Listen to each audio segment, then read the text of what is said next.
I am concerned about what has been said about this bill and what it's going to do, the extreme comments that have been made about it, and how I believe that it is scaring people out there in the country unnecessarily.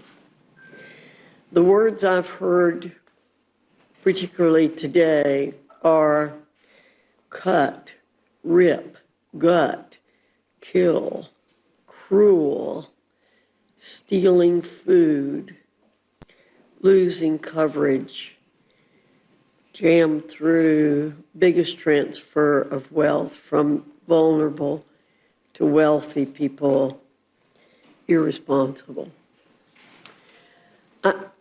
It's not the way we ought to be talking about this bill. A few mere hours after the United States Senate has passed this bill without any final text on what we're actually going to be voting on, we're here considering this bill.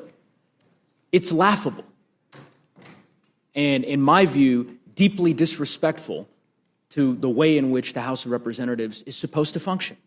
Mr. Neguse. Of course, I'm happy to yield. Would you yield for a question? Sure. Are you aware that the Democrats did this when the Senate passed a 4,000-page bill and sent it over to the House, and the Rules Committee met very soon after that? When was this? Perhaps. I think, I'm not sure if it was the IRA. I will get you the specific date, but I don't know if you were appalled at the way the House operated then. But I figured you probably weren't aware that the president was set very badly by the Democrats. So thank you for yielding. Madam Chair, I'm going to yield to the ranking member in a moment. First, I would hope that you might ask the team, your team, to provide us with that example so that we can have a more fulsome colloquy instead of you sort of citing a random example that I'm not aware of. But I also would just say, if I guess that Madam Chair is making the case that I now have the facts. Consolidated Appropriations Bill in 2023. So an appropriations bill that was bipartisan that the vast majority of the United States Congress voted on, that's the example you're offering compared to a reconciliation bill that is purely partisan and not a single Democratic member of the United States Senate or the House of Representatives is voting on? That's the corollary to this particular bill? As Ranking Member Boyle, I think, eloquently put it in questioning, or rather in his answers to Representative Scanlon, the precedents that Republicans are setting in this Congress will certainly be leveraged down the road when political winds shift. And we have seen that on full display over the last month and a half. Yeah, see, they say they're pro-life because they want the baby to be born, go to school, and get shot in the school. Die in the school, die on the streets. No. That is what they say. I'm not going to say anything. You've gone over the cliff. I move to strike his words. Over the cliff. Wait. You've gone over. We were going to be quiet, but you've gone over now. I meant every word. We are going to strike your words. But on the other hand, it might be good to leave your words. Might be good to leave your words. Because that's how you feel. But you are not going to come into this room and impugn our integrity. You will not.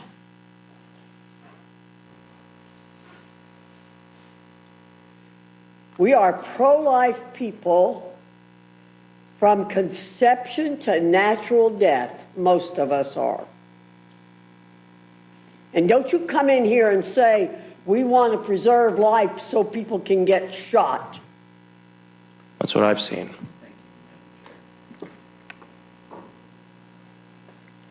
Are you through, Ms. Ledger-Fernandez?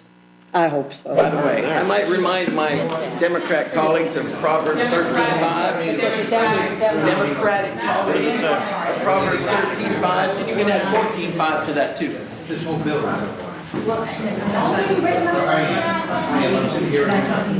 I don't really understand what it is that y'all plan to go back and tell your constituents. I'm glad that some of y'all decided to show up, but the reality is that You have sold your constituents out for 83 people in this country.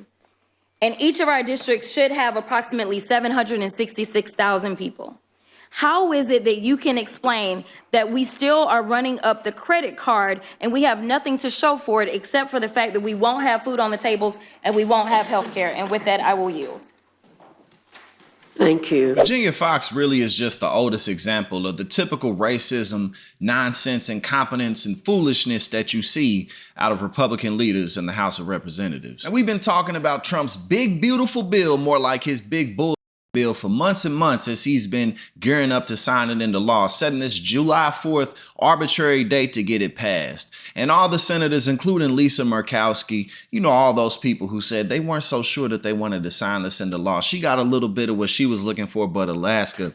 But for everybody else who cares, you know, to hell with your health care. This man is about to take away health insurance and health care from 17 million people, raise the cost of electricity, destroy industries of the future, like Elon Musk says. Now, it's funny to look at Elon Musk and Donald Trump's feud, because at the end of the day, we can't give him too much love, because the only reason he cares about this is because he wants his government subsidies and because Tesla is an electric car company. But other than that, he's totally okay with you losing access to Medicaid, Medicare, Social Security. He's totally okay with destroying the administrative state, firing tens of thousands of people who are in positions to make sure that everyday people have access to what they need to survive. So let's not give him too much love. And also, Democrats, don't get too gung-ho about getting him on the team, because that's not going to be accepted by very many people, especially not the left. But generally speaking, when we look at people like Virginia Foxx using these arbitrary examples to say, well, the Democrats did the same thing, they haven't.